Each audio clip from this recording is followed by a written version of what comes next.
ಆತ್ಮೀಯ ವೀಕ್ಷಕರೇ, ಭಗವದ್ಭಕ್ತರೇ, ನಿಮಗೆಲ್ಲ ವಂದನೆಗಳು ಮತ್ತು ಅಭಿನಂದನೆಗಳು. ಇಂದು ನಾವು ಭಾಗವತ ಮಹಾಪುರಾಣದ 2ನೇ ದಿವಸದಲ್ಲಿದ್ದೇವೆ. ಮೊದಲು ನಾವು ಭಗವಂತನ ಪ್ರಾರ್ಥನೆಯೊಂದಿಗೆ ಇದನ್ನು ಶುರು ಮಾಡೋಣ. ಶುಕ್ಲಾಂಬರಧರಂ ವಿಷ್ಣುಂ ಶಶಿವರ್ಣಂ ಚತುರ್ಭುಜಂ ಪ್ರಸನ್ನವದನಂ ಧ್ಯಾಯೇತ್ ಸರ್ವವಿಘ್ನೋಪಶಾಂತಯೇ. ನಾರಾಯಣಂ ನಮಸ್ಕೃತ್ಯ ನರಂ ಚೈವ ನರೋತ್ತಮಂ ದೇವೀಂ ಸರಸ್ವತೀಂ ವ್ಯಾಸಂ ತತೋ ಜಯಮುದೀರಯೇತ್. ವ್ಯಾಸಂ ವಸಿಷ್ಠನಪ್ತಾರಂ ಶಕ್ತೇಃ ಪೌತ್ರಮಕಲ್ಮಷಂ ಪರಾಶರಾತ್ಮಜಂ ವಂದೇ ಶುಕತಾತಂ ತಪೋನಿಧಿಂ. ವ್ಯಾಸಾಯ ವಿಷ್ಣುರೂಪಾಯ ವ್ಯಾಸರೂಪಾಯ ವಿಷ್ಣವೇ ನಮೋ ವೈ ಬ್ರಹ್ಮನಿಧಯೇ ವಾಸಿಷ್ಠಾಯ ನಮೋ ನಮಃ. ವಸುದೇವಸುತಂ ದೇವಂ ಕಂಸಚಾಣೂರಮರ್ದನಂ ದೇವಕೀ ಪರಮಾನಂದಂ ಕೃಷ್ಣಂ ವಂದೇ ಜಗದ್ಗುರುಂ. ಆತ್ಮೀಯ ವೀಕ್ಷಕರೇ, ನಿನ್ನೆ ನಾವು ಈ ಭಾಗವತ ಮಹಾಪುರಾಣದ ವಿಷಯವನ್ನು ಸ್ವಲ್ಪ ತಿಳ್ಕೊಳ್ತಾ ಹೋಗಿದ್ದೆವು. ನಾನು ನಿನ್ನೆ ಹೇಳಿದೆ, ಭಾಗವತ ಪುರಾಣವನ್ನು ಕೇಳುವ 3 ಕಾರಣಗಳು ಸ್ಪಷ್ಟವಾಗಿವೆ. ಅವು ಯಾವುದಂದರೆ, ಹಿಂದಿನ ಪೂರ್ತಿ ಪಾಪ ಪರಿಹಾರವನ್ನು ಮಾಡಿಕೊಳ್ಳಲಿಕ್ಕಾಗಿ, ಮತ್ತು ನಮ್ಮ ಹಿರಿಯರು ಅಥವಾ ನಮ್ಮ ವಂಶದಲ್ಲಿ ಯಾರಾದರೂ ಸತ್ತು ಪ್ರೇತವಾಗಿ ಓಡಾಡುತ್ತಾ ಇದ್ದರೆ ಮತ್ತು ಮನೆಯವರಿಗೆ ಪ್ರೇತ ಬಾಧೆ ಇದ್ದರೆ ಭಾಗವತ ಸಪ್ತಾಹ ಮಾಡುವ ಮೂಲಕ ಅಥವಾ ಭಾಗವತವನ್ನು ಕೇಳುವುದರ ಮೂಲಕ ಪ್ರೇತವು ಸದ್ಗತಿಯನ್ನು ಹೊಂದತ್ತೆ ಮತ್ತು ಇಲ್ಲಿ ಇದ್ದವರಿಗೆ ಪ್ರೇತ ಬಾಧೆಯಿಂದ ಮುಕ್ತಿ ಸಿಗತ್ತೆ ಅಂತ 2ನೇ ಉದ್ದೇಶ. 3ನೇ ಉದ್ದೇಶ ಏನು? ಮನುಷ್ಯನ ಜೀವನದಲ್ಲಿ ಇರಬೇಕಾದ ಒಂದೇ ಒಂದು ಗುರಿಯನ್ನು ಮೋಕ್ಷ. ಉಳಿದದ್ದು ಯಾವುದು ಮನುಷ್ಯ ಜೀವನದಲ್ಲಿ ಗುರಿಯೇ ಅಲ್ಲ. 84 ಲಕ್ಷ ಯೋನಿಗಳನ್ನು ದಾಟಿ 83,99,999 ಜನನ ಮರಣಗಳನ್ನು ನೋಡಿದ ಈ ಜೀವಾತ್ಮನು ಈ ದೇಹವನ್ನು, ಅಂದರೆ ಮನುಷ್ಯ ದೇಹವನ್ನು 84 ಲಕ್ಷ ಯೋನಿಗಳನ್ನು ದಾಟಿ ಪಡಿತಾನೆ ಅಂತ ಹೇಳ್ತಾನೆ. ಅಂದರೆ 84 ಲಕ್ಷ ಯೋನಿಯಲ್ಲಿ ಮನುಷ್ಯ ಜನ್ಮ ಬರುತ್ತೆ. ಈ ಹಿಂದಿನ ಎಲ್ಲ ಜನ್ಮಗಳಲ್ಲಿ ನಾವು ಎಲ್ಲವನ್ನು ಅನುಭವಿಸಿರ್ತೇವೆ, ದೈಹಿಕವಾಗಿ, ಮಾನಸಿಕವಾಗಿ ಮತ್ತು ಪ್ರಪಂಚದ ಎಲ್ಲ ವಿಚಾರವನ್ನು ನಾವು ನೋಡಿರ್ತೇವೆ. ಇದು ಸಾಕು, ಈ ಜನನ ಮರಣ ಚಕ್ರದಿಂದ ಹೊರಗೆ ಬರಬೇಕು ಅನ್ನುವ ಧ್ಯೇಯದಿಂದಲೇ ನಾವು ಗರ್ಭಸ್ಥಿತಿಯಲ್ಲಿದ್ದಾಗ ಹಿಂದಿನ ಜನ್ಮದ ಎಲ್ಲ ನೆನಪುಗಳು ನಮಗೆ ಬರ್ತವೆ. ಆದರೆ ಮಗು ಹೊರಗೆ ಬಂದ ಕೂಡಲೇ ಈ ವೈಷ್ಣವಿ ಮಾಯೆಗೆ ಒಳಗಾಗಿ ಎಲ್ಲವನ್ನೂ ಮರೆಯುತ್ತೆ. ಹಾಗಾಗಿ ಮತ್ತೆ ಈ ಸಂಸಾರ ಚಕ್ರದಲ್ಲಿ ಹಾಕಿಕೊಂಡು ಒದ್ದಾಡ್ತಾ ಇರ್ತಾನೆ. ಹಾಗಾಗಿ ಈ ಮನುಷ್ಯ ಜನ್ಮವನ್ನು ಹೊಂದಿದ ಕೂಡಲೇ ಮನುಷ್ಯ ಜನ್ಮದ ಒಂದೇ ಒಂದು ಉದ್ದೇಶ ಅಂದರೆ ಮೋಕ್ಷವನ್ನು ಪಡೆಯುವುದು. ಮೋಕ್ಷವನ್ನು ಪಡೆಯುವುದು ಅಂದರೆ ಏನು? ಮತ್ತೆ ಈ ಚಕ್ರದಲ್ಲಿ ನಾವು ಸಿಗಾಕೊಳ್ಬಾರ್ದು, ಮತ್ತೆ ಜನನ ಆಗಲೇಬಾರ್ದು. ಈ ಜನ್ಮದ ಲಾಸ್ಟ್ ಜನ್ಮ ಆಗಬೇಕು, ಮತ್ತೆ ತಾಯಿ ಹೊಟ್ಟೆಗೆ ಹೋಗಿ ಮತ್ತೆ ಈ ಜಗತ್ತಿಗೆ ಮತ್ತೆ ಬರಬಾರ್ದು ಅನ್ನೋ ಉದ್ದೇಶವೇ ಪರಮ ಮುಖ್ಯ ಉದ್ದೇಶ ಅಂತ ನಾವು ಫಸ್ಟ್ ತಿಳ್ಕೊಳ್ಬೇಕು. ಈ ಉದ್ದೇಶವನ್ನು ನೀವು ತಿಳ್ಕೊಂಡಾಗ ಮೋಕ್ಷ ಅನ್ನೋದು ಸಾಧಿಸಲಿಕ್ಕೆ ಸಾಧ್ಯವಾದ ಜನ್ಮ ಮನುಷ್ಯ ಜನ್ಮ ಒಂದೇ, ಬೇರೆ ಯಾವ ಜನ್ಮದಲ್ಲೂ ಆಗೋದಿಲ್ಲ. ನೋಡಿ, ಮನುಷ್ಯ ಜನ್ಮದ ತನಕ ಬರುವ ಯಾವ ಜನ್ಮಗಳಲ್ಲೂ ಆಗೋದಿಲ್ಲ. ಇದಕ್ಕಿಂತ ಮೇಲಿನ ಜನ್ಮ, ದೇವತಾ ಜನ್ಮಗಳು ಹೊರಟು ಆಗೋದಿಲ್ಲ. ಮನುಷ್ಯ ಜನ್ಮದಲ್ಲಿ ಮಾತ್ರ ಇದು ಸಾಧ್ಯ. ಹಾಗಾಗಿ ಇದರ ನಾವು ಮುಖ್ಯತೆಯನ್ನು ಅರ್ಥ ಮಾಡಿಕೊಳ್ಬೇಕು. ಮನುಷ್ಯ ಜನ್ಮದ ಮುಖ್ಯ ವಿಚಾರವನ್ನು ನಾವು ಅರ್ಥ ಮಾಡಿಕೊಂಡ್ರೆ ಮಾತ್ರ ಈ ಭಗವತ್ ಮಹಾಪುರಾಣವನ್ನು, ಭಾಗವತ ಪುರಾಣವನ್ನು ನಾವು ಓದಿದಾಗ ನಮ್ಮ ಮುಖ್ಯವಾದ ಮೂಲಭೂತವಾದ ಗುರಿ ಏನಿರಬೇಕು ಅಂದರೆ ಮೋಕ್ಷವೇ ಇರಬೇಕೆ ವಿನಃ ಬೇರೆ ಯಾವುದೂ ಅಲ್ಲ. ಉಳಿದದ್ದೆಲ್ಲವೂ ಏನಾಗತ್ತೆ ಅಂದರೆ ಅದರ ಜೊತೆಗೆ ಊಟದ ಜೊತೆಗೆ ಉಪ್ಪಿನಕಾಯಿ ಅಂತ ಹೇಳಲ್ವ, ಆ ಥರ ಅಂತ ತಿಳ್ಕೊಳ್ಬೇಕು. ಈಗ ನಿನ್ನೆಯ ವಿಚಾರವನ್ನು ಮುಂದುವರಿಸ್ತಾ ನಾನು ಹೇಳ್ತೇನೆ, ಮಹಾಭಾರತ ಯುದ್ಧ ಮುಗಿದು ಹೋಗುತ್ತೆ. ಆದರೆ ಯುದ್ಧ ಮುಗಿದಾಗ ಕೊನೆಗೆ 3 ಜನ ಉಳ್ಕೊಳ್ತಾರೆ. ತೊಡೆ ಮುರಿದುಕೊಂಡ ದುರ್ಯೋಧನ ಮತ್ತು ಕೃಪಾಚಾರ್ಯರು ಮತ್ತು ಅಶ್ವತ್ಥಾಮ, ಈ 3 ಜನ ಉಳ್ಕೊಳ್ತಾರೆ. ತನ್ನ ತೊಡೆಯನ್ನು ಮುರಿದುಕೊಂಡು ನರಳುತ್ತಿರುವ ದುರ್ಯೋಧನನ ಹತ್ರ ಇವರಿಬ್ಬರು ಬರ್ತಾರೆ. ಯಾರು? ಅಶ್ವತ್ಥಾಮ ಮತ್ತು ಕೃಪಾಚಾರ್ಯರು ಬರ್ತಾರೆ. ಅವನನ್ನು ನೋಡಿ ಅಶ್ವತ್ಥಾಮ ತುಂಬ ಸಂಕಟಪಟ್ಟು ಹೇಳ್ತಾನೆ, ನನಗೀಗ ನೀನೇನು ಹೇಳಿದ್ರು ನಾನು ಮಾಡ್ತೇನೆ, ನಾನೇನು ಮಾಡಬೇಕು? ನೀನು ಮರಣವನ್ನು ಹೊಂದುತ್ತಿದ್ದೀಯಾ, ಆವಾಗ ನೀನು ಸಂತೋಷವಾಗಿ ಮರಣವನ್ನು ಹೊಂದಬೇಕಾದ್ರೆ ನಾನು ಇನ್ನೇನಾದರೂ ನಿನಗೆ ಸ್ನೇಹಿತನಾಗಿ ಮಾಡಬೇಕು ಅಂತ ಇದ್ದರೆ ಹೇಳು ಅಂತ. ಅದಕ್ಕೆ ದುರ್ಯೋಧನನು ಸಾಯುವ ಸಮಯದಲ್ಲೂ ಹೇಳ್ತಾನೆ, ನನ್ನ ಮೂಲಭೂತ ಉದ್ದೇಶ ಏನು ಅಂದರೆ ಪಾಂಡವರ ವಂಶವೇ ನಿರ್ವಂಶ ಆಗಬೇಕು. ಪಾಂಡವರ ವಂಶ ನಿರ್ವಂಶವಾಗಿ ಅದನ್ನು ನೋಡಿ ನಾನು ಸತ್ತರೆ ನಾನು ಸುಖವಾಗಿ ಸಾಯ್ತೇನೆ ಅಂತ. ಇವಾಗ ಅದಕ್ಕೆ ಮುಂದೆ ಕೃಪಾಚಾರ್ಯರು ಮತ್ತು ಅಶ್ವತ್ಥಾಮ ಆಚಾರ್ಯರು ಅಂತ ನಾವು ಯಾಕೆ ಹೇಳ್ತೇವೆ ಅಂದರೆ, ಅಶ್ವತ್ಥಾಮರು ಸಾಮಾನ್ಯರೇನೂ ಅಲ್ಲ, ದ್ರೋಣಾಚಾರ್ಯರ ಮಗ. ಹಾಗಾಗಿ ಎಲ್ಲ ವೇದಗಳು ಗೊತ್ತು, ವೇದಾಂತಗಳು ಗೊತ್ತು, ಸರ್ವಶಾಸ್ತ್ರಗಳು ಗೊತ್ತು, ಬಿಲ್ಲು ವಿದ್ಯೆಯೂ ಗೊತ್ತಿತ್ತು. ಆದರೆ ದುರ್ಯೋಧನನಂಥವನ ದುಸ್ಸಂಗವಿದ್ದದ್ದರಿಂದ ಅವರು ಮಹಾಭಾರತದ ಚರಿತ್ರೆಯಲ್ಲಿ ಮಹಾಪಾಪಿಯಾಗಿ ಹೋಗ್ತಾರೆ. ಹೇಗೆ ಅಂತ ನೋಡೋಣ. ಇಲ್ಲಿ ಮುಂದೆ ಈ ಮಾತನ್ನು ಕೇಳಿದ ಅಶ್ವತ್ಥಾಮ ಏನು ಮಾಡ್ತಾನೆ ಅಂದರೆ, ನಡುರಾತ್ರಿಯಲ್ಲಿ ಈ ಪಾಂಡವರ ಡೇರೆಯಲ್ಲಿ, ಅಂದರೆ ಯುದ್ಧದ ಸಮಯದಲ್ಲಿ ಕಟ್ಟುವ ಒಂದು ಡೇರೆ, ಮನೆಯನ್ನು ಡೇರೆ ಅಂತ ಹೇಳ್ತಾರೆ. ಮನೆ ಅಲ್ಲ, ಅದು ಒಂದು ಟೆಂಟ್ ಇದ್ದಾಗೆ. ಅಲ್ಲಿ ಹೋಗಿ ಅವರ ಮಕ್ಕಳಾದ, ಅಂದರೆ ಪಾಂಡವರ ದ್ರೌಪದಿಯ ಮಕ್ಕಳಾದ ಪಾಂಡವರನ್ನು ಕಡಿದು ಸಾಯಿಸಿ ಅವರ ತಲೆಗಳನ್ನು ತೆಗೆದುಕೊಂಡು ಬಂದು ದುರ್ಯೋಧನನಿಗೆ ತೋರಿಸ್ತಾನೆ. ದುರ್ಯೋಧನಿಗೆ ಭಾರಿ ಸಂತೋಷ ಆಗತ್ತೆ. ಇದನ್ನು ನೋಡಿ ದುರ್ಯೋಧನನು ತನ್ನ ಪ್ರಾಣವನ್ನು ಬಿಡ್ತಾನೆ.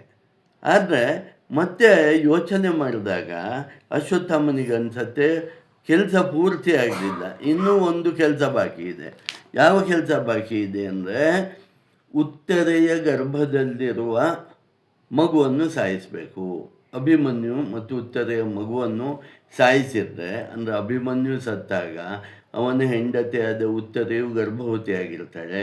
ಆ ಮಗುವನ್ನು ನಾನು ಸಾಯಿಸಿದ್ರೆ ಇಡೀ ಪಾಂಡವ ವಂಶವೇ ನಿರ್ವಂಶ ಆಗೋಗುತ್ತೆ ಅಂತ ಮಾಡಿ ಅಶ್ವತ್ಥಾಮ ಬ್ರಹ್ಮಾಸ್ತ್ರವನ್ನು ಬಿಡ್ತಾನೆ. ಮಂತ್ರಸಹಿತವಾಗಿ ಮಾಡಿ ಬ್ರಹ್ಮಾಸ್ತ್ರವನ್ನು ಬಿಡ್ತಾನೆ. ಎಲ್ಲಿಗೆ ಬಿಡ್ತಾನೆ ಅಂದರೆ, ಉತ್ತರೆಯ ಗರ್ಭದಲ್ಲಿರುವ ಮಗು ಸಾಯಲಿ ಅನ್ನೋ ಉದ್ದೇಶದಿಂದ ಬಿಡ್ತಾನೆ. ಅದು ಬ್ರಹ್ಮಾಸ್ತ್ರ ಅತ್ಯಂತ ಪ್ರಬಲವಾದ ಅಸ್ತ್ರ ಆದ್ದರಿಂದ ಅದು ಹೋಗಿ ಉತ್ತರೆಯ ಗರ್ಭವನ್ನು ಛೇದಿಸುವ ದಿಶೆಯಲ್ಲಿ ಹೋಗುತ್ತೆ. ಆಗ ಶ್ರೀಕೃಷ್ಣ ಪರಮಾತ್ಮನು ಗದಾಧಾರಿಯಾಗಿ ಉತ್ತರೆಯ ಹೊಟ್ಟೆಯನ್ನು ಪ್ರವೇಶಿಸಿ, ಗರ್ಭವನ್ನು ಪ್ರವೇಶಿಸಿ ಆ ಮಗುವನ್ನು ರಕ್ಷಿಸ್ತಾನೆ. ಮುಂದೆ ಏನಾಗುತ್ತೆ, ಈ ಬ್ರಹ್ಮಾಸ್ತ್ರ ಮುಂದೆ ಮಗು ಹೊರಗೆ ಬಂದ ಕೂಡಲೇ ಮತ್ತೆ ಹೋಗಿ ಮಗುವನ್ನು ಸಾಯಿಸಿಬಿಡತ್ತೆ. ಮತ್ತೆ ಉತ್ತರ ಬಂದು ಶ್ರೀಕೃಷ್ಣನಲ್ಲಿ ಪ್ರಾರ್ಥಿಸುವಾಗ ಶ್ರೀಕೃಷ್ಣ ಪರಮಾತ್ಮನು ಒಂದು ಪ್ರತಿಜ್ಞೆ, ಒಂದು ವಿಷಯ ಹೇಳ್ತಾನೆ ಇಲ್ಲಿ. ನಾನು ನನ್ನ ಇಡೀ ಜೀವನದಲ್ಲಿ ಕಳ್ಳನಾಗದಿದ್ದರೆ, ಎಲ್ಲ ಕೃಷ್ಣನು ಕಳ್ಳ ಬೆಣ್ಣೆ ಕಳ್ಳ ಅಂತ ಇದ್ರು, ನಾನು ಕಳ್ಳ ಅಲ್ಲದಿದ್ದರೆ, ನಾನು ಜಾರ ಅಲ್ಲದಿದ್ದರೆ, ನಾನು ಗುಣಾತೀತನಾಗಿದ್ದರೆ ಈ ಮಗು ಬದುಕಲಿ ಅಂತ ಹೇಳ್ತಾನೆ. ಇಲ್ಲಿ ಎರಡು ವಿಚಾರ ನಾವು ಅರ್ಥ ಮಾಡ್ಕೊಳ್ಬೇಕು. ನಾವು ಶ್ರೀಕೃಷ್ಣ ಪರಮಾತ್ಮವನ್ನು ಪರಬ್ರಹ್ಮ ತತ್ವ ಅಂತ ತಿಳ್ಕೊಳ್ಬೇಕು. ಸಾಮಾನ್ಯವಾಗಿ ಶ್ರೀಕೃಷ್ಣನ ಲೀಲೆಯಲ್ಲಿ ಅನೇಕ ವಿಚಾರಗಳು ಅನೇಕ ಜನಕ್ಕೆ ಏನಾಗತ್ತೆ, ಒಂದು ಸಂಶಯವನ್ನು ಉಂಟು ಮಾಡುತ್ತೆ. ಶ್ರೀಕೃಷ್ಣನಿಗೆ 8 ಜನ ಹೆಂಡತಿಯರಿದ್ದರು, ಅದರ ಜೊತೆಗೆ 16,100 ಜನ ಗೋಪಿಕಾ ಪ್ರಿಯರನ್ನು ಮದುವೆ ಆಗಿದ್ದ. ಹೀಗೆ ತುಂಬ ಚಲ್ಚಲ್ಲಾಗಿದ್ದ, ಜಾರನಾಗಿದ್ದ ಅನ್ನೋ ಅಪವಾದ ಇತ್ತು. ಆಮೇಲೆ ಶ್ರೀಕೃಷ್ಣ ಬೆಣ್ಣೆ ಕಳ್ಳತನ ಮಾಡ್ತಾ ಇದ್ದ ಮುಂತಾದ ಅಪವಾದ ಇತ್ತು. ಅದಕ್ಕೆ ಕೃಷ್ಣ ಇದು ನಾನು ಯಾವುದೂ ಅಲ್ಲ, ನಾನು ಪರಬ್ರಹ್ಮ ತತ್ವ, ನಾನು ಸಾಕ್ಷಾತ್ ಭಗವಂತ, ನಾನು ಗುಣಾತೀತ ಅನ್ನೋದನ್ನು ತೋರಿಸೋದಕ್ಕಾಗಿ ಹೀಗೆ ನಾನು ಹೇಳಿದ್ದು ನಿಜವಾಗಿದ್ದರೆ, ನಾನು ಕಳ್ಳನಲ್ಲದಿದ್ದರೆ, ನಾನು ಜಾರನಲ್ಲದಿದ್ದರೆ ಈ ಮಗು ಬದುಕಲಿ ಅಂತದೆ. ಮಗು ಬದುಕತ್ತೆ. ಈ ಮಗುವೆ ಮುಂದೆ ಪರೀಕ್ಷಿತ ಮಹಾರಾಜನಾಗುವಂಥದ್ದು. ಇಲ್ಲಿ ಈ ಮಗುವಿಗೆ ಮೊದಲನೇ ಹೆಸರು ವಿಷ್ಣುರಾತ ಅಂತ ಇರುತ್ತೆ. ಈ ಮಗುವಿನ ಮೊದಲನೇ ಹೆಸರು ವಿಷ್ಣುರಾತ ಅಂತ ಇರುತ್ತೆ. ಈ ಪರೀಕ್ಷಿತ ಮಹಾರಾಜನಿಗೆ ಮುಂದೆ ಶುಕ ಮಹರ್ಷಿಗಳು ಈ ಭಾಗವತವನ್ನು ಹೇಳುವ ಪ್ರಸಂಗ ಬಂದ್ಬಿಡತ್ತೆ. ಅದೇನು ಅಂತ ನೋಡೋಣ. ಅದರ ಮೊದಲು ನಾನು 3 ವಿಚಾರವನ್ನು ನಿಮ್ಮ ಮುಂದೆ ಹೇಳಿದ್ದೆ. ಯಾಕೆ ಭಾಗವತ ಹೇಳ್ತದೆ, ಯಾವ ಸಂದರ್ಭ ಬರುತ್ತೆ. ಈ ಒಂದು ಸಲ ಈ ಪರೀಕ್ಷಿತ್ ಮಹಾರಾಜ ಅತ್ಯಂತ ಧರ್ಮವನ್ನು ಅನುಸರಿಸುವವನಾಗಿರ್ತಾನೆ. ಇವನು ಒಂದ್ಸಲ ಬೇಟೆಯಾಡಲಿಕ್ಕೆ ಹೋದಾಗ ಬೇಟೆಯಾಡ್ತಾ ಆಡ್ತಾ ಆಡ್ತಾ ಆಡ್ತಾ ಅವನಿಗೆ ಬಾಯಾರಿಕೆ ಆಗತ್ತೆ, ನೀರು ಬೇಕು ಅನ್ಸತ್ತೆ. ಮಧ್ಯದಲ್ಲಿ ದಾರಿ ತಪ್ಪಿ ಹೋಗುವಾಗ ಅವನು ಶಮಿ ಅನ್ನೋ ಋಷಿಗಳ ಆಶ್ರಮಕ್ಕೆ ಹೋಗ್ತಾನೆ. ಈ ಋಷಿಗಳು ತಪಸ್ಸಿನಲ್ಲಿ ಮಗ್ನರಾಗಿರ್ತಾರೆ.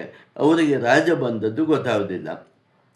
ಈ ರಾಜ ಹೇಳ್ತಾನೆ, ನನಗೆ ನೀರು ಬೇಕು ಕೊಡಿ ಅಂತ. ಅದು ಕೇಳಿಸೋಲ್ಲ. ಕೇಳಿಸ್ತಿದ್ದಾಗ ಸಿಟ್ಟು ಬಂದ ರಾಜ ಅಲ್ಲೇ ಸತ್ತು ಬಿದ್ದ ಒಂದು ಹಾವನ್ನು ಅವರ ಕೊರಳಿಗೆ ಸುತ್ತಿ ಹೋಗ್ಬಿಡ್ತಾನೆ. ಸ್ವಲ್ಪ ಹೊತ್ತಾದ್ಮೇಲೆ ಆ ಋಷಿಯ ಮಗ ಶೃಂಗಿ, ಚಿಕ್ಕವನಾದರೂ ಅತ್ಯಂತ ದೊಡ್ಡ ಋಷಿ ಆಗಿರ್ತಾನೆ, ಶೃಂಗಿಯಲ್ಲಿ ಬರ್ತಾನೆ. ಅವನಿಗೆ ತಂದೆಯ ಕೊರಳಲ್ಲಿರುವ ಸತ್ತ ಹಾವನ್ನು ನೋಡಿ ತುಂಬ ಸಿಟ್ಟು ಬಂದು ಅಲ್ಲೇ ಯಾರು ಏನು ಅಂತ ಏನೂ ನೋಡಲು ಶಾಪ ಕೊಟ್ಬಿಡ್ತಾನೆ. ಯಾರು ಇದನ್ನು ಮಾಡಿದ್ದಾರೋ ಅವರು ಇವತ್ತಿನಿಂದ 7ನೇ ದಿವಸದಲ್ಲಿ ಹಾವು ಕಚ್ಚಿ ಸತ್ತೋಗ್ಲಿ ಅಂತ ಶಾಪ ಕೊಡ್ತಾನೆ. ಮುನಿ ತಪಸ್ಸಿನಿಂದ ಎದ್ದ ಮೇಲೆ ಏನಾಯಿತು ಅಂತ ಕೇಳ್ತಾನೆ ಮಗನಲ್ಲಿ. ಶೃಂಗಿ ಹೇಳ್ತಾನೆ, ನಡೆದ ಕಥೆಯನ್ನು ಹೇಳ್ತಾನೆ. ಅವನು ತನ್ನ ದಿವ್ಯ ದೃಷ್ಟಿಯಲ್ಲಿ ನೋಡುವಾಗ ಗೊತ್ತಾಗತ್ತೆ, ಇವನು ಪರೀಕ್ಷಿತ್ ಮಹಾರಾಜ, ಅತ್ಯಂತ ಧರ್ಮವನ್ನು ಪಾಲಿಸೋನು. ನೀನು ಯಾಕಪ್ಪ ಶಾಪ ಕೊಟ್ಟೆ ಅಂತ ಹೇಳಿ ಓಡೋಗ್ತಾನೆ. ಎಲ್ಲಿಗೆ? ರಾಜನ ಅರಮನೆಗೆ ಓಡಿ ಹೋಗಿ ಪರೀಕ್ಷಿತ್ ಮಹಾರಾಜನಿಗೆ ಹೇಳ್ತಾನೆ, ನನ್ನ ಮಗ ಶೃಂಗಿ ನಿಮಗೆ ಶಾಪ ಕೊಟ್ಟಿದ್ದಾನೆ, ಈ ಶಾಪ ತಪ್ಪೋಲ್ಲ. ಋಷಿಗಳು ಕೊಟ್ಟ ಶಾಪ ಎಂದೆಂದಿಗೂ ತಪ್ಪೋದಿಲ್ಲ.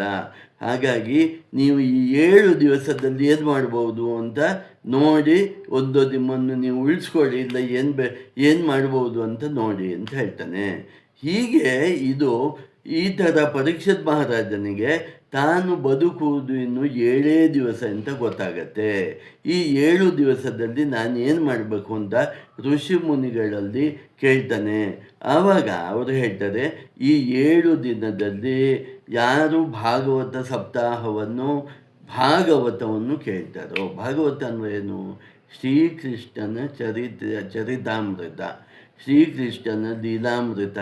ಶ್ರೀಕೃಷ್ಣ ಅಂದರೆ ಯಾರು? ಪರಬ್ರಹ್ಮ ಅಂದರೆ ಯಾರು? ಪರಮಾತ್ಮ. ಅದಕ್ಕಿಂತ ಹೆಚ್ಚಿಂದ ಯಾವುದೂ ಇಲ್ಲ ಅಂತ ಅರ್ಥ ಮಾಡ್ಕೊಳ್ಬೇಕು ನಾವು. ಇಡೀ ಭಾಗವತದಲ್ಲಿ ವಿಷಯ ಏನು ಅಂದರೆ, ಮಹಾವಿಷ್ಣುವಿನ ಪೂರ್ಣಾವತಾರವಾಗಿ ಬಂದವನು ಶ್ರೀಕೃಷ್ಣ ಪರಮಾತ್ಮ. ಇದಕ್ಕಿಂತ ಹೆಚ್ಚು ವಿಷಯವೇ ಇಲ್ಲ. ಹಾಗಾಗಿ ಶ್ರೀಕೃಷ್ಣ ಪರಮಾತ್ಮನ ಕಥೆಗಳನ್ನು ಕೇಳಿದರೆ ನೀನು ಮೋಕ್ಷಕ್ಕೆ ಹೋಗ್ತೀಯ ಅಂತ.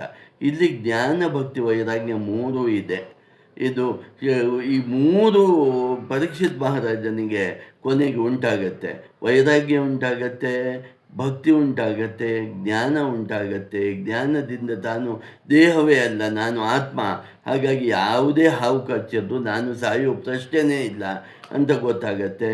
ಸಾವು ಅನ್ನೋದು ಜೀವಾತ್ಮನ ಒನಿಗೆ ವಿನಃ ನಾನೇ ಪರಮಾತ್ಮ ಅಂತ ತಿಳ್ಕೊಂಡವನಿಗೆ ಸಾವೇ ಇಲ್ಲ. ಸಾವಿರೋದು ಬರೀ ದೇಹಕ್ಕೆ ಮಾತ್ರ ಅಂತ ಗೊತ್ತಾಗತ್ತೆ. ಆ ಆ ಮನೋಭಾವನೆಯಲ್ಲಿದ್ದಾಗ ಪರೀಕ್ಷಿತ್ ಮಹಾರಾಜ ಕೊನೆಗೆ ಹಾವು ಕಚ್ಚಿ ಸಾಯ್ತಾನೆ ಅಂತ ಕಥೆಯಲ್ಲಿ ಬಂದರು. ನಿಜವಾಗಿ ತನಗೆ ಸಾವೇ ಇಲ್ಲ ಅಂತ ಗೊತ್ತಾದ ಪರೀಕ್ಷಿತ್ ಮಹಾರಾಜನಿಗೆ ಸಾವಿಲ್ಲ ಅಂತ ತಿಳ್ಕೊಳ್ಬೇಕಾಗತ್ತೆ. ಇದು ಸ್ವಲ್ಪ ವೇದಾಂತಕ್ಕೆ ಹೋಗುತ್ತೆ, ಈ ಪಾಯಿಂಟ್ ವೇದಾಂತಕ್ಕೆ ಹೋಗುತ್ತೆ. ನಾವು ಭಕ್ತಿ ಯೋಗದಲ್ಲಿ ಇದು ಹೇಳುವಾಗ ಪರೀಕ್ಷಿತ್ ಮಹಾರಾಜ ನೀಗೆ ಶುಕ ಮಹರ್ಷಿಗಳು 7 ದಿನ ಸತತವಾಗಿ ಭಾಗವತವನ್ನು ಹೇಳ್ತಾರೆ. ಈ ಭಾಗವತದಲ್ಲಿ ಅನೇಕ ಭಗವದ್ಭಕ್ತರ ವಿಚಾರಗಳು ಬರ್ತವೆ. ಆಮೇಲೆ ಭಗವಂತನ ದಶಾವತಾರಗಳು ಬರ್ತವೆ. ಅಷ್ಟೇ ಅಲ್ಲ, ಭಗವಂತ ಸಾಮಾನ್ಯವಾಗಿ ನಮಗೇನು ಗೊತ್ತಿರೋದು, ಭಗವಂತ ದಶಾವತಾರ ಮಾಡಿದ, 10 ಅವತಾರ ಮಾಡಿದ. 10 ಅವತಾರವನ್ನು ಮಾಡಿದರೂ ತಾನು ವಿಭೂತಿ ಪುರುಷನಾಗಿ, ಮಹಾತ್ಮನಾಗಿ, ಋಷಿಯಾಗಿ ಅನೇಕ ಕಡೆ ಭಗವಂತ ಕಂಡು ಬರ್ತಾನೆ. ಹಾಗಾಗಿ ನೀವು ಭಾಗವತದಲ್ಲಿ ಸುಮಾರು ಒಂದು 22, 23, 24 ಅವತಾರಗಳನ್ನು ನಾವು ನೋಡಬಹುದಾಗಿದೆ ಅನ್ನೋದನ್ನು ನಾವು ಇಲ್ಲಿ ನೆನಪಿಟ್ಕೊಳ್ಬೇಕು. ಇದು ಪರೀಕ್ಷಿತ್ ಮಹಾರಾಜನಿಗೆ ಶುಕ ಮಹರ್ಷಿಗಳು 7 ದಿವಸ ಭಾಗವತವನ್ನು ಹೇಳಿ ಕೊನೆಗೆ ಆ ತಕ್ಷಕ ಅನ್ನುವ ಹಾವು ಒಂದು ಹಣ್ಣಿನ ಒಳಗೆ ಬಂದು ಅವನನ್ನು ಕಚ್ಚಿ ಸಾಯಿಸತ್ತೆ ಅಂತ ನೀವು ಸಾಮಾನ್ಯವಾಗಿ ಸಗುಣೋಪಾಸನೆಯಲ್ಲಿ ನಾವು ಹೇಳ್ತೇವೆ. ಆದರೆ ಅದನ್ನೇ ನೀವು ವೇದಾಂತ ದೃಷ್ಟಿಯಿಂದ, ಜ್ಞಾನ ದೃಷ್ಟಿಯಿಂದ ನೋಡಿದಾಗ ಪರೀಕ್ಷಿತ್ ಮಹಾರಾಜನು ತನ್ನ ದೇಹವನ್ನು ಬಿಟ್ಟ, ಸತ್ತ ಅಂತ ನಾವು ಹೇಳೋಲ್ಲ, ತನ್ನ ದೇಹವನ್ನು ಬಿಟ್ಟ ಆತ್ಮಸ್ವರೂಪಿಯಾದ ಜೀವಾತ್ಮ ಸ್ವರೂಪಿಯಾದವನಿಗೆ ಸಾವೇ ಇಲ್ಲ. ಹಾಗಾಗಿ ನೀವು ಹೀಗೆ ಬೇಕಾದರೂ ಅರ್ಥ ಮಾಡ್ಕೊಳ್ಬೇಕು, ಹೀಗೆ ಬೇಕಾದರೂ ಅರ್ಥ ಮಾಡ್ಕೊಳ್ಬೇಕು. ಅಂದರೆ ಆ ಜ್ಞಾನ ಬರಬೇಕಾದ್ರೆ, ಆ ವೈರಾಗ್ಯ ಬರಬೇಕಾದ್ರೆ, ಭಕ್ತಿ ಬರಬೇಕಾದ್ರೆ ನೀವು ಭಗವಂತನ ಸಂಪೂರ್ಣವಾದ ವಿಚಾರಗಳು ನಮಗೆ ಗೊತ್ತಿರಬೇಕು ಅನ್ನೋದಕ್ಕೆ ನಾವು ಭಾಗವತವನ್ನು ಕೇಳ್ತೇವೆ ಅನ್ನೋದು ಒಂದು ವಿಚಾರ. ಈಗ ಇನ್ನೊಂದು ನಾನು ವಿಷಯ ಹೇಳಿದೆ, ಹೀಗೆ ನೀವು ಈ ದೃಷ್ಟಿಯಿಂದ ಭಾಗವತವನ್ನು ಕೇಳಿದಾಗ ನಿಮಗೆ ಜ್ಞಾನ ಉಂಟಾಗತ್ತೆ. ಭಾಗವತದಲ್ಲಿ ಬರುವ ಎಲ್ಲ ಶ್ರೀಕೃಷ್ಣನ ಲೀಲೆಗಳನ್ನು ಪರಿಪೂರ್ಣನಾದ ಪರಬ್ರಹ್ಮನಾದ ಶ್ರೀಕೃಷ್ಣನ ಸಗುಣ ರೂಪವನ್ನು ನೀವು ಧ್ಯಾನಿಸಿದರೆ ನಿಮ್ಮ ಎಲ್ಲ ಪಾಪಗಳು ಹೋಗತ್ತೆ. ಹಾಗಾಗಿ ನೋಡಿ, ಇಲ್ಲಿ ಪಾಪ ಹರಣವಾಯಿತು. ಆಮೇಲೆ ಜ್ಞಾನ ಉಂಟಾಯಿತು. ಏನು ಜ್ಞಾನ ಉಂಟಾಯಿತು? ನಾನು ಈ ದೇಹ ಅಲ್ಲ, ನಾನು ಈ ಮನಸ್ಸಲ್ಲ, ನಾನು ಈ ಬುದ್ಧಿ ಅಲ್ಲ, ನಾನು ಜೀವಾತ್ಮನಾದ ನಾನೇ ಪರಮಾತ್ಮ ಸಮಾನ ಅಂತ. ಇದು ಅದ್ವೈತ ಸಿದ್ಧಾಂತಕ್ಕೆ ಬರುತ್ತೆ. ಆದರೆ ದ್ವೈತ ಸಿದ್ಧಾಂತದಲ್ಲಿ ನಾವು ಏನು ಹೇಳ್ತೇವೆ ಅಂದರೆ ಭಗವಂತನ ಪರಿಪೂರ್ಣ ಕೃಪೆಗೆ ನಾವು ಒಳಗಾಗ್ತೇವೆ. ಆ ಪರಮಾತ್ಮನೇ ನಮಗೆ ಮೋಕ್ಷವನ್ನು ಕರುಣಿಸ್ತಾನೆ ಅನ್ನೋ ವಿಚಾರವನ್ನು ನಾವು ಕಲಿತೇವೆ. ಇನ್ನು 2ನೇ ಪಾಯಿಂಟ್ ನಾನೇನು ಹೇಳಿದೆ, ಪ್ರೇತ ಬಾಧೆ ಹೋಗತ್ತೆ ಅಂತ. ಇದಕ್ಕೊಂದು ಕಥೆ ಮೂಲಕ ನಾನು ಹೇಳ್ತೇನೆ. ಹಿಂದೆ ಒಂದು ಬ್ರಾಹ್ಮಣ ದಂಪತಿಗಳಿರ್ತಾರೆ. ಆ ಬ್ರಾಹ್ಮಣ ದಂಪತಿಗಳಿಗೆ ಮಕ್ಕಳಿರೋಲ್ಲ ಅಂತ ಅವರಿಗೆ ಕೊರಗ ಇರುತ್ತೆ. ಅವರೆಲ್ಲ ಪುಣ್ಯಕ್ಷೇತ್ರಗಳಿಗೆ ಹೋಗ್ತಾರೆ, ಅಲ್ಲಿ ಪೂಜೆ ಪುನಸ್ಕಾರಗಳನ್ನು ಮಾಡ್ತಾರೆ. ಆ ಸಂದರ್ಭದಲ್ಲಿ ಒಬ್ಬ ಋಷಿ ಪರಿಚಯ ಆಗುತ್ತೆ. ಋಷಿ ಕೇಳ್ತಾನೆ, ಏನು ನಿಮ್ಮ ಸಮಸ್ಯೆ ಅಂತ. ಹಾಗೆ ಇವರು ಹೇಳ್ತಾರೆ, ನಮಗೆ ಮಕ್ಕಳೇ ಇಲ್ಲ, ಹಾಗಾಗಿ ನಮಗೆ ತುಂಬ ಕೊರಗಿದೆ ಅಂತ. ಋಷಿ ಹೇಳ್ತಾನೆ, ಮಕ್ಕಳಿಲ್ಲ ಅಂದರೆ ಏನಾಯಿತು, ಪ್ರಾಬ್ಲಮ್ ಏನು? ಯಾಕಂದರೆ ಜ್ಞಾನ ದೃಷ್ಟಿಯಲ್ಲಿ ನೋಡಿದಾಗ ಮನುಷ್ಯ ಜನ್ಮವು ಮೋಕ್ಷದ ಸಾಧನೆಗೆ ಇರುವಂಥದ್ದು. ಹಾಗಾಗಿ ನೀವು ಅದರತ್ತ ಪ್ರಯತ್ನ ಮಾಡಿ ಒಳ್ಳೆಯದೇ ಆಯ್ತಲ್ಲ ಅಂತಾನೆ. ಆದರೆ ಸಾಮಾನ್ಯ ಜನರಾದ್ದರಿಂದ ಅಧ್ಯಯನದಲ್ಲಿ ಹೇಳ್ತಾರೆ, ಇಲ್ಲ ನಮಗೆ ಮಕ್ಕಳಾಗಲೇಬೇಕು, ನಾವೇನೋ ಕೇಳಿದ್ರೆ ನೀವು ಇನ್ನೊಂದು ಹೇಳ್ತಾ ಇದ್ದೀರಿ ಅಂತ. ಕೊನೆಗೆ ಋಷಿಗೆ ಅರ್ಥ ಆಗುತ್ತೆ, ಅವರಿಗೆ ಅರ್ಥ ಆಗೋಲ್ಲ ಅಂತ ಋಷಿಗೆ ಅರ್ಥ ಆಗುತ್ತೆ. ಅದು ಅವರು ಹೇಳ್ತಾರೆ, ನೋಡಿ ನಿಮಗೆ ಮಗ ಹುಡ್ತಾನೆ, ಆದರೆ ಅವನಿಂದ ನೀವು ಸುಖ ಪಡ್ತೀರಿ ಅಂತ ಇಲ್ಲ. ಆದರೂ ಮಗ ಬೇಕು ಅಂದರೆ ನೋಡಿ, ಒಂದು ಹಣ್ಣನ್ನು ಮಂತ್ರಿಸಿಕೊಳ್ತಾರೆ. ಈ ಹಣ್ಣನ್ನು ನೀವು ಹೆಂಡತಿ ಸ್ವೀಕರಿಸಲಿ, ತಿನ್ನಲಿ, ಆವಾಗ ಒಂದು ಮಗು ಆಗತ್ತೆ ಅಂತ. ಹಾಗೆ ಆ ದಂಪತಿಗಳು ಹೋಗ್ತಾರೆ. ಆದರೆ ಈ ಹೆಂಡತಿ ಸ್ವಲ್ಪ ಗಯ್ಯಾಳಿಯಾಗಿರ್ತಾಳೆ. ಅವಳಿಗೆ ಈಗ ತಾನು ಮಗು ಹಡಿಯೋದು, ಮಗುವಿನ ಲಾಲನೆ ಪಾಲನೆ ಮಾಡೋದು ಅದರಲ್ಲೆಲ್ಲ ಯಾವುದೇ ಆಸಕ್ತಿ ಇರೋಲ್ಲ. ಅವಳೇನು ಮಾಡ್ತಾಳೆ, ಗಂಡನಿಗೆ ಗೊತ್ತಿಲ್ಲದ ಹಾಗೆ ತನ್ನ ತಂಗಿಯ ಜೊತೆಗೆ ಮಾತಾಡಿ ಏನು ಹೇಳ್ತಾಳೆ, ನಿನ್ನ ತಂಗಿಗೂ ಗರ್ಭಿಣಿ ಆಗಿರ್ತಾಳೆ, ನಿನ್ನ ಮಗುವನ್ನೇ ನನಗೆ ಕೊಡು, ಅವನಿಗೆ ನಿನ್ನ ಗಂಡನಿಗೆ ಹೇಗೂ ಹಣದ ಆಸೆ ಇದೆ, ಅವನಿಗೆ ಹಣವನ್ನು ಕೊಟ್ಟು ಬಿಡೋಣ, ನಾನು ಗರ್ಭವತಿ ಆಗೋಲ್ಲ, ಆಗಿದ್ದೇನೆ ಅಂತ ಸುಳ್ಳು ಹೇಳ್ತೇನೆ ಅಂತ. ಆಯಿತು ಅಂತ ತಂಗಿ ಹೇಳ್ತಾಳೆ. ಈ ಹಣ್ಣನ್ನು, ಋಷಿ ಕೊಟ್ಟ ಹಣ್ಣನ್ನು ಒಂದು ಹಸುವಿಗೆ ತಿನ್ನಿಸ್ತಾರೆ. ನೋಡಿ, ಇಲ್ಲಿ ಇದು ಕಥೆಯನ್ನು ಸ್ವಲ್ಪ ನೀವು ಫಾಲೋ ಮಾಡಬೇಕು. ಈ ಈ ದಂಪತಿಗಳ ಅಂದರೆ ಹೆಂಗಸಿನ ತಂಗಿಗೆ ಮಗು ಆಗತ್ತೆ. ಅವನ ಹೆಸರು ದುಂದುಬಿ ಅಂತ. ಆಮೇಲೆ ಇಲ್ಲಿ ವಿಚಿತ್ರವಾಗಿ ಆ ಗೋವಿಗೊಂದು ಮನುಷ್ಯ ರೂಪದ ಮಗು ಉಂಟಂತೆ. ಗೋವಿಗೆ ಹುಟ್ಟಿದ ಮಗು ಆದ್ದರಿಂದ ಅದಕ್ಕೆ ಗೋಕರ್ಣ ಅಂತ ಹೇಳ್ತಾರೆ. ಮುಂದೆ ಕಥೆಯಲ್ಲಿ ಏನಾಗತ್ತೆ ಅಂದರೆ, ಈ ದುಂದುಬಿ ಅನ್ನೋವನು ಅತ್ಯಂತ ದುಷ್ಟನಾಗಿರ್ತಾನೆ. ಅವನು ಕಳ್ಳತನ ಮಾಡ್ತಾನೆ, ಜಾರತನ ಮಾಡ್ತಾನೆ, ಎಲ್ಲ ಕೆಟ್ಟ ಅಭ್ಯಾಸಗಳು ಇರ್ತವೆ. ವ್ಯಭಿಚಾರ ಮಾಡ್ತಾನೆ. ಈ ವ್ಯಭಿಚಾರ ಮಾಡುವ ಸಂದರ್ಭದಲ್ಲಿ ಇವನು ಏನು ಮಾಡ್ತಾನೆ, ಅವರಿಂದ ವ್ಯಭಿಚಾರ ಮಾಡುವ ಸಂದರ್ಭದಲ್ಲಿ ಆ ಹೆಂಗಸರಿಂದ ಕೊಲೆಯಾಗಿಬಿಡ್ತಾನೆ. ಕೊಲೆಯಾಗಿ ಬಿಟ್ಟಾಗ ಅವನು ಪ್ರೇತವಾಗಿ ಓಡಾಡ್ತಾ ಇರ್ತಾನೆ. ಇತ್ಲಾಗೆ ಗೋಕರ್ಣ ಅನ್ನೋವನು ಅತ್ಯಂತ ಮೇಧಾವಿಯಾಗಿ, ಪಂಡಿತನಾಗಿ, ಜ್ಞಾನಿಯಾಗಿರ್ತಾನೆ. ಅವನು ತೀರ್ಥಯಾತ್ರೆಗೆ ಆ ಸಂದರ್ಭದಲ್ಲಿ ಹೋಗಿರ್ತಾನೆ. ತೀರ್ಥಯಾತ್ರೆ ಮುಗಿಸಿಕೊಂಡು ಬಂದಾಗ ಮನೆಯಲ್ಲಿ ಮಲಗಿದಾಗ ರಾತ್ರಿ ಹೊತ್ತಲ್ಲಿ ಒಂದು ಸಲ ಜೋರಾಗಿ ಡಬ ಡಬ ಡಬ ಡಬ ಡಬ ಅಂತ ಹೊಡೆದ ಶಬ್ದ ಆಗುತ್ತೆ.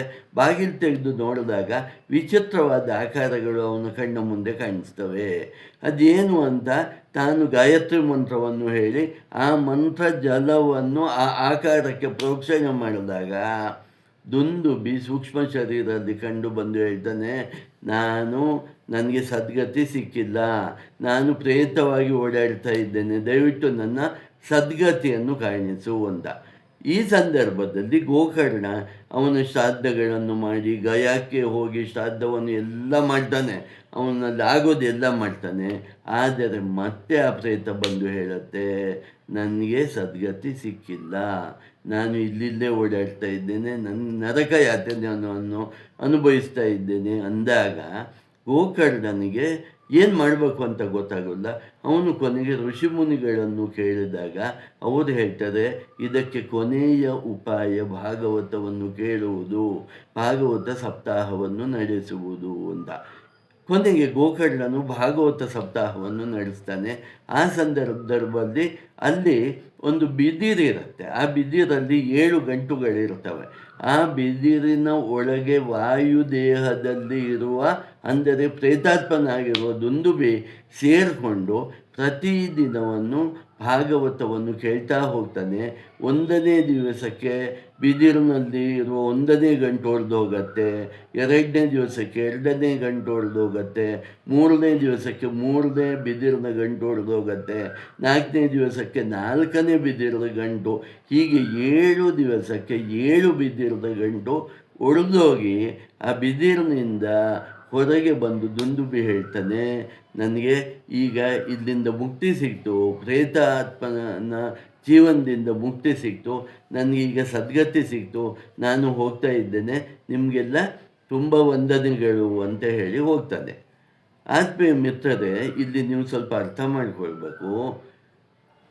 ಭಾಗವತ ಶ್ರವಣ, ಮನನ, ನಿಧಿಧ್ಯಾಸನ, ಭಾಗವತದ ಸಪ್ತಾಹ ಮಾಡುವುದರಿಂದ ಒಂದು ಮನೆಯಲ್ಲಿ ಪ್ರೇತ ಬಾಧೆ ಇದ್ದರೆ ಕಳೆದು ಹೋಗತ್ತೆ.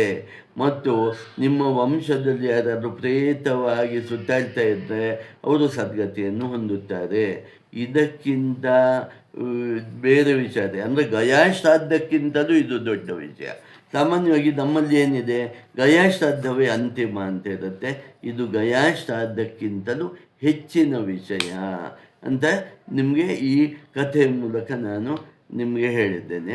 ಮುಂದೆ ಭಾಗವತಕ್ಕೆ ಬರೋಣ. ಈ ಭಾಗವತದಲ್ಲಿ ನೋಡಿ, ಮೊದಲನೇ 12 ಸ್ಕಂದಗಳು.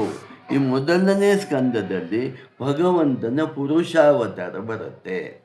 ಇದು ಪುರುಷಾವತಾರ ಅಂದರೆ 24 ತತ್ವಗಳು, ಮಹತ್ವದ 24 ತತ್ವಗಳನ್ನು ಒಳಗೊಂಡ ಪರಮಾತ್ಮನನ್ನು ಪುರುಷ ಅಂತ ಹೇಳ್ತೇವೆ ನಾವು. ವೇದಗಳು ಹೇಳ್ತವೆ ಪುರುಷ ಸೂಕ್ತ ಅಂತ ಇದೆ ನೋಡಿ. ಆ ಪುರುಷನೇ ಪರಮಾತ್ಮ. ಆ ಪರಮಾತ್ಮ ತನ್ನ ಮಾಯೆಯಿಂದ ಒಳಗೂಡಿದಾಗ ಸಗುಣ ರೂಪವಾಗಿ ಕಾಣಿಸ್ತಾನೆ. ಮಾಯೆ ಬಿಟ್ಟ ಪರಮಾತ್ಮ ಪರಬ್ರಹ್ಮ ತತ್ವವಾಗಿ ಕಾಣಿಸ್ತಾನೆ. ಹಾಗಾಗಿ ಇಲ್ಲಿ ನಾವು ಭಾಗವತದಲ್ಲಿ ಶ್ರೀಕೃಷ್ಣ ಪರಮಾತ್ಮನನ್ನು ಹೇಳ್ತಾ ಇರೋದ್ರಿಂದ, ಸಗುಣ ರೂಪಿ ಪರಮಾತ್ಮನನ್ನು ಹೇಳ್ತಾ ಇರೋದ್ರಿಂದ 24 ತತ್ವಗಳನ್ನು ಒಳಗೊಂಡ ಶ್ರೀಕೃಷ್ಣ ಪರಮಾತ್ಮನು ಪುರುಷ ರೂಪವಾಗಿ ಅಂದರೆ ಭಗವಂತನಾಗಿ ಇರುವುದು ಮೊದಲನೇ ಸ್ಕಂದದಲ್ಲಿ ಬರುತ್ತೆ. ಎರಡನೇ ಸ್ಕಂದದಲ್ಲಿ ಶುಕ ಮಹರ್ಷಿಗಳ ಚರಿತ್ರೆ ಬರುತ್ತೆ. ಮೂರನೇ ಸ್ಕಂದದಲ್ಲಿ ವರಾಹ ಅವತಾರ ಬರುತ್ತೆ. ಕಪಿಲ ಮುನಿಗಳ ಅವತಾರ ಬರುತ್ತೆ. ನೋಡಿ, ಇದು ಕಪಿಲ ಮುನಿಗಳ ಅವತಾರ 10 ಅವತಾರದಲ್ಲಿ ಸೇರಿಲ್ಲ. ಆದರೆ ಕಪಿಲ ಮುನಿಗಳು ಮಹಾಮಾರ್ಜಿಗಳು, ಸಾಂಖ್ಯ ದರ್ಶನವನ್ನು ಜಗತ್ತಿಗೆ ಕೊಟ್ಟವರು. ಅವರು ಭಗವಂತನ ಸ್ವರೂಪ ಅಂತ ಭಾಗವತ ತಗೊಳ್ಳತ್ತೆ. 4ನೇ ಸ್ಕಂದದಲ್ಲಿ ಧ್ರುವ ಚರಿತ್ರೆ ಬರುತ್ತೆ, ಋತು ಚಕ್ರವರ್ತಿಯ ಚರಿತ್ರೆ ಬರುತ್ತೆ, ಅಂಗರಾಜ ಚರಿತ್ರೆ ಬರುತ್ತೆ, ವೇನನ ಚರಿತ್ರೆ ಬರುತ್ತೆ. ಇವರೆಲ್ಲ ಯಾರು ಅಂದರೆ ಭಗವಂತನ ಭಕ್ತರು. ಇವರ ಚರಿತ್ರೆ ಬರುತ್ತೆ. 5ನೇ ಸ್ಕಂದದಲ್ಲಿ ಭರತ ಚಕ್ರವರ್ತಿಯ ಕತೆ ಬರುತ್ತೆ. ಈ ಭಾರತ ಅಂತ ಹೆಸರು ಬಂದದ್ದೇ ಈ ಭರತ ಚಕ್ರವರ್ತಿಯ ಮೂಲಕ. 6ನೇ ಸ್ಕಂದದಲ್ಲಿ ಅಜಾಮಿಳನ ಕಥೆ ಬರುತ್ತೆ ಮತ್ತು ವೃತ್ರಾಸುರನ ಕತೆ ಬರುತ್ತೆ. ಇವರು ಯಾರು? ಭಗವಂತನ ಮಹಾಭಕ್ತರು. 7ನೇ ಸ್ಕಂದದಲ್ಲಿ ಭಕ್ತ ಪ್ರಹ್ಲಾದನ ಕತೆ ಬರುತ್ತೆ. ಇಲ್ಲಿ ನರಸಿಂಹ ಅವತಾರದ ಕತೆ ಬರುತ್ತೆ. 8ನೇ ಸ್ಕಂದದಲ್ಲಿ ಗಜೇಂದ್ರ ಮೋಕ್ಷ ಅಂದರೆ ಒಂದು ಆನೆಯನ್ನು ಮೊಸಳೆ ಹಿಡ್ಕೊಂಡಾಗ ಭಗವಂತ ಬಂದು ಆನೆಯನ್ನು ಹೇಗೆ ಕಾಪಾಡ್ತಾನೆ ಅಂದರೆ ಎಷ್ಟೊಂದು ಕರುಣಾವಂತ ಭಗವಂತ. ಎಲ್ಲ ಬರೀ ಮನುಷ್ಯರನ್ನೆಲ್ಲ ಪ್ರಾಣಿಗಳನ್ನು ಸಹ ಕಾಪಾಡ್ತಾನೆ ಅನ್ನೋ ವಿಚಾರವನ್ನು ತೋರಿಸ್ತಾರೆ. ಇಲ್ಲಿ ಈ 8ನೇ ಸ್ಕಂದದಲ್ಲಿ ಕೂರ್ಮ ಅವತಾರವು ಬರುತ್ತೆ, ವಾಮನ ಅವತಾರವು ಬರುತ್ತೆ. ಹಾಗಾದರೆ ಈ 8ನೇ ಸ್ಕಂದದಲ್ಲಿ ಗಜೇಂದ್ರ ಮೋಕ್ಷ ಬರುತ್ತೆ, ಕೂರ್ಮಾವತಾರ ಬರುತ್ತೆ, ವಾಮನ ಅವತಾರ ಬರುತ್ತೆ. ವಾಮನ ಅವತಾರದಲ್ಲಿ ನಾವು ಬಲಿ ಚಕ್ರವರ್ತಿಯ ವಿಷಯವನ್ನು ನೋಡ್ತೇವೆ. 9ನೇ ಸ್ಕಂದದಲ್ಲಿ ಅನೇಕ ಋಷಿಮುನಿಗಳ ಕತೆ, ವಿಶ್ವಾಮಿತ್ರರ ಕತೆ ಬರುತ್ತೆ, ಯಯಾತಿ ರಾಜನ ಕತೆ ಬರುತ್ತೆ, ಸೂರ್ಯವಂಶದ ಕತೆ ಬರುತ್ತೆ, ಚಂದ್ರವಂಶದ ಕತೆ ಬರುತ್ತೆ, ಶ್ರೀರಾಮಚಂದ್ರನ ಕತೆ ಮುಂತಾದವೆಲ್ಲ ಬರುತ್ತೆ. 10ನೇ ಸ್ಕಂದದಲ್ಲಿ ಶ್ರೀಕೃಷ್ಣ ಪರಮಾತ್ಮನ ಪೂರ್ತಿ ಕಥೆ ಬರುತ್ತೆ. 11ನೇ ಸ್ಕಂದ ಉದ್ಧವ ಗೀತೆ ಅಂತ ಹೇಳ್ತದೆ. ಈ ಉದ್ಧವ ಗೀತೆ ಶ್ರೀಕೃಷ್ಣ ಪರಮಾತ್ಮನು ತನ್ನ ಅವತಾರವನ್ನು ಮುಗಿಸುವಾಗ ಹೇಳಿದ್ದು, ಉದ್ಧವನಿಗೆ ಹೇಳಿದ್ದು, ಹೇಗೆ ಮೋಕ್ಷವನ್ನು ಪಡೆಯಬೇಕು ಅಂತ ಹೇಳಿದ್ದು. ಹಾಗಾಗಿ ಈ ಕಥೆಯು ಬರುತ್ತೆ. 12ನೇ ಸ್ಕಂದದಲ್ಲಿ ಮಾರ್ಕಾಂಡೇಯರ ಕಥೆ ಬರುತ್ತೆ. ಹೀಗೆ ಒಟ್ಟಾರೆಯಾಗಿ ಈ ಭಾಗವತದಲ್ಲಿ ಇಷ್ಟು ಬರುತ್ತೆ. ಯಾಕಂದರೆ ಇಡೀ ಭಾಗವತನ್ನು ಹೇಳು ಅಂದರೆ 7 ದಿವಸದಲ್ಲಿ ಏನೂ ಹೇಳಲಿಕ್ಕೆ ಸಾಧ್ಯವೇ ಇಲ್ಲ. ಯಾಕೆ ಹೇಳಿ, 18,000 ಶ್ಲೋಕ ಇದೆ. 18,000 ಶ್ಲೋಕವನ್ನು ಹೇಳಿ ಪಾರಾಯಣ ಮಾಡಿ ಅದು ಕತೆ ಹೇಳಬೇಕು ಅಂದರೆ ವರ್ಷನ ಕಟ್ಟಬೇಕಾಗತ್ತೆ. 7 ದಿವಸದಲ್ಲಿ ನಾವು ಅದರ ಜಿಷ್ಟನ್ನು ತಿಳ್ಕೊಳ್ಬೇಕು. ವಾಟ್ ಈಸ್ ಟೇಕ್ ಅವೇ ಅಂತಾರಲ್ವ, ಒಟ್ಟಾರೆ ಹೇಳಿ ಇದರಲ್ಲಿ ನಾವು ಏನು ಕಲಿಬೇಕು ಅಂತ. ಆ ಥರ ಇದು. ಈಗ ಒಟ್ಟಾರೆ ಅವತಾರಗಳು ನೋಡಿ, ಸತ್ಯಯುಗದಲ್ಲಿ ಮತ್ಸ್ಯಾವತಾರ, ಕೂರ್ಮಾವತಾರ, ವರಾಹಾವತಾರ ಮತ್ತು ನರಸಿಂಹಾವತಾರ ಆಯಿತು. ನಿಮಗೆ 4 ಯುಗಗಳು ಇದೆ. ಯಾವುದು ಹೇಳಿ? ಸತ್ಯಯುಗ, ತ್ರೇತಾಯುಗ, ದ್ವಾಪರಯುಗ ಮತ್ತು ಕಲಿಯುಗ. ಇದು ಚಕ್ರದ ಹಾಗೆ ಮತ್ತೆ ಮತ್ತೆ ಬರ್ತಾ ಹೋಗುತ್ತೆ, ಒಂದಲ್ಲ ಬರೋದಲ್ಲ. ಯಾಕೆ ಮೋಕ್ಷವನ್ನೇ ಪಡಿಬೇಕು ಅಂದರೆ ಇದು ಮುಗಿಯದ ಚಕ್ರ, ಸುತ್ತಾನೇ ಇರುತ್ತೆ. ಮತ್ತೆ ಬರ್ತದೆ, ಮತ್ತೆ ಸತ್ಯಯುಗ, ತ್ರೈತಾಯುಗ, ದ್ವಾಪರಯುಗ, ಕಲಿಯುಗ, ಮತ್ತೆ ಸತ್ಯಯುಗ ನೋಡಿ. ಹಾಗಾಗಿ ಈಗ ನಾವಿರೋದು 28ನೇ ಕಲಿಯುಗದಲ್ಲಿ, 28ನೇ ದ್ವಾಪರ ಯುಗದಲ್ಲಿ ಈ ಭಾಗವತವನ್ನು ಹೇಳಿದ್ದು, 28ನೇ ಕಲಿಯುಗದಲ್ಲಿ ಇದ್ದೇವೆ.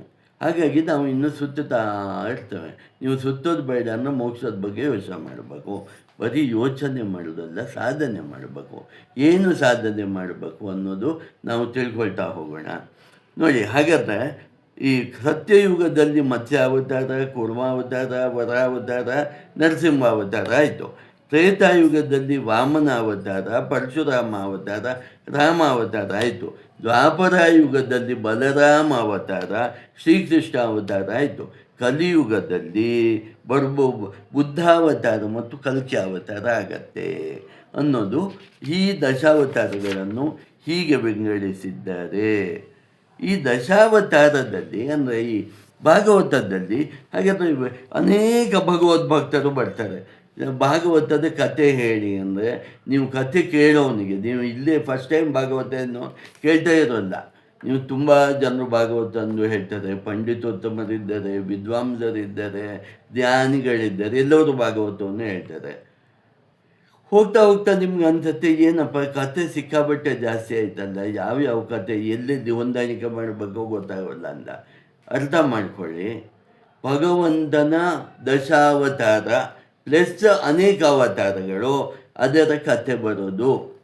ಆಮೇಲೆ ಏನು ಬರೋದು ಅಂದರೆ ಭಾಗವತೋತ್ತಮರು ಅಂದರೆ ಭಗವಂತನ ಭಕ್ತರು, ಅವರ ಕಥೆಗಳು ಬರೋದು. ಯಾರಪ್ಪ ಈ ಭಗವಂತನ ಭಕ್ತರು ಅಂದರೆ ಕೆಲವು ಭಕ್ತರು ಸನಕಾದಿ ಕುಮಾರರು, ಸನಕ, ಸನತ್ ಕುಮಾರ, ಸನತ್ ಸುಜಾತ ಮುಂತಾದ 4 ಜನ ಕುಮಾರರು. ನೋಡಿ, ಈ ಜಗತ್ತು ಸೃಷ್ಟಿ ಹೇಗಾಯಿತು? ಜಗತ್ತಲ್ಲಿ ಮಹಾವಿಷ್ಣು ಶೇಷಶಯನಾಗಿ ಸಮುದ್ರದಲ್ಲಿ ಮಲಗಿರ್ತಾನೆ. ಆಗ ಅವನು ಈ ಜಗತ್ತನ್ನು ಸೃಷ್ಟಿ ಮಾಡುವ ಅಂತ ಒಂದು ಯೋಚನೆ ಮಾಡ್ತಾನೆ. ಅವನ ನಾಭಿಯಿಂದ ಒಂದು ಕಮಲ ಉತ್ಪತ್ತಿ ಆಗತ್ತೆ. 14 ದಳಗಳಿರ್ತವೆ. ಅಂದರೆ ಅದರ ಪ್ರತೀಕ ಏನು? 14 ಲೋಕಗಳು. ಈ ಬ್ರಹ್ಮಾಂಡದಲ್ಲಿ 14 ಲೋಕಗಳು. ಅದರಲ್ಲಿ ಆ 14 ದಳಗಳ ಮಧ್ಯದಲ್ಲಿ ಚತುರ್ಮುಖ ಬ್ರಹ್ಮದೇವನ ಸೃಷ್ಟಿಯಾಗತ್ತೆ. ಈ ಚತುರ್ಮುಖ ಬ್ರಹ್ಮನು ತಾನು ತನ್ನ ಆಯುಷ್ಯನ ಅರ್ಧ ಭಾಗವನ್ನು ತಪಸ್ಸು ಮಾಡಿದ ನಂತರ ಈ ಸೃಷ್ಟಿಯನ್ನು ಶುರು ಮಾಡ್ತಾನೆ. ಈ ಸೃಷ್ಟಿಯನ್ನು ಶುರು ಮಾಡಿದಾಗ ಪ್ರಥಮವಾಗಿ ಅವನ ಮಾನಸ ಪುತ್ರರಾಗಿ ಬರೋದೇ ಸನಕ, ಸನಂದ, ಸನತ್ ಕುಮಾರ, ಸನತ್ ಸುಜಾತ ಅಂತ 4 ಬಾಲಕರು. ಇವರು ಹೇಳ್ತಾರೆ, ನಾವು ಸಂಸಾರ ಮಾಡೋದಿಲ್ಲ, ನಮ್ಗೆ ಅದರಲ್ಲಿ ಆಸಕ್ತಿ ಇಲ್ಲ, ನಾವು ಪ್ರೇಯಸ್ಸಿನ ದಾರಿ ಹಿಡಿಯೋದಿಲ್ಲ, ನಾವು ಪ್ರೇಯಸ್ಸು ಅಂದರೆ ಸಂಸಾರದ ದಾರಿ, ಇದು ಕಠೋಪನಿಷತ್ತಲ್ಲಿ ಬರುತ್ತೆ. ನಾವು ಶ್ರೇಯಸ್ಸಿನ ದಾರಿಯನ್ನು ಹಿಡಿತೇವೆ, ಮೋಕ್ಷದ ದಾರಿಯನ್ನೇ ಹಿಡಿತೇವೆ ಅಂತ ಹೇಳಿ ಈ 4 ಜನ ಕುಮಾರರು ತಪಸ್ಸಿಗೆ ಹೋಗಿ ಬ್ರಹ್ಮಜ್ಞಾನಿಗಳಾಗ್ತಾರೆ. ಮುಂದೆ ನರನಾರಾಯಣರ ಚರಿತ್ರೆ ಬರುತ್ತೆ. ನಾರಾಯಣ ಅಂದರೆ ಭಗವಂತ, ನರ ಅಂದರೆ ಇಲ್ಲಿ ಅರ್ಜುನ ಅಂತಲೂ ಸಾಮಾನ್ಯವಾಗಿ ಹೇಳ್ತಾರೆ. ಇದು ಬದರಿಯಲ್ಲಿ ಬರುವಂಥ ಕಥೆ ಆಗಿರುತ್ತೆ. ಮುಂದೆ ಸಾಂಖ್ಯ ದರ್ಶನವನ್ನು ಹೇಳಿದ ಕಪಿಲ ಮಹರ್ಷಿಗಳು ಭಗವಂತನ ಅವತಾರ ಅಂತ ತಗೊಳ್ತಾರೆ. ಇವರು ಮೋಕ್ಷ ಧರ್ಮವನ್ನು ಹೇಳುತ್ತೆ ಸಾಂಖ್ಯ ದರ್ಶನ. ಮುಂದೆ ದತ್ತಾತ್ರೇಯ ಅವತಾರ, ಅದನ್ನು ಭಗವಂತನಿಗೆ ಸಮಾನವಾದ ಅವತಾರ ಅಂತ ತಗೊಳ್ತಾರೆ ದತ್ತಾತ್ರೇಯರು. ತ್ರಿಮೂರ್ತಿ ರೂಪ ದತ್ತಾತ್ರೇಯ, ತ್ರಿಗುಣಾತೀತ ದತ್ತಾತ್ರೇಯ ಅಂತ ನಾವು ಹೇಳ್ತೇವೆ. ಹಾಗಾಗಿ ದತ್ತಾತ್ರೇಯರ ಕಥೆಯು ತುಂಬ ಡೀಟೇಲಾಗಿ ಬರುತ್ತೆ. ಅನಸೂಯ ಮಕ್ಕಳಾದ ದತ್ತಾತ್ರೇಯರು ಅಂದರೆ ಬ್ರಹ್ಮ, ವಿಷ್ಣು, ಮಹೇಶ್ವರ 3 ಶಕ್ತಿಗಳನ್ನು ಒಳಗೊಂಡವನು ದತ್ತಾತ್ರೇಯ. ಹಾಗಾಗಿ ಇದು ಭಗವಂತನ ಸ್ವರೂಪವೇ ಅಂತ ತಗೊಳ್ತವೆ. ಆಮೇಲೆ ಯಜ್ಞನಾಮಕ ಭಗವಂತನ ವಿಚಾರಗಳು ಭಾಗವತದಲ್ಲಿ ಬರುತ್ತೆ. ಋಷಭದೇವನ ವಿಚಾರಗಳು ಭಾಗವತದಲ್ಲಿ ಬರುತ್ತೆ. ಪೃಥು ವಿನ ಪೃಥುರಾಜನ ವಿಚಾರಗಳು ಬರ್ತವೆ, ಧನ್ವಂತರಿ ವಿಚಾರಗಳು ಬರ್ತವೆ, ಮೋಹಿನಿ ಅವತಾರ ನೀವು ನೋಡಿದಿರಿ ಅದು ಇಲ್ಲಿ ಬರುತ್ತೆ. ವ್ಯಾಸರು, ನಾರದರು ಇವರೆಲ್ಲ ಭಗವಂತನ ಅವತಾರಗಳು ಅಂತ ತಗೊಂಡಿದ್ದಾರೆ. ಭಾರಿ ಭಗವಂತನ ಭಕ್ತರೂ ಹೌದು, ಭಗವಂತನ ಅವತಾರವೂ ಹೌದು ಅಂತ ಇಲ್ಲಿ ತಗೊಂಡಿದ್ದಾರೆ.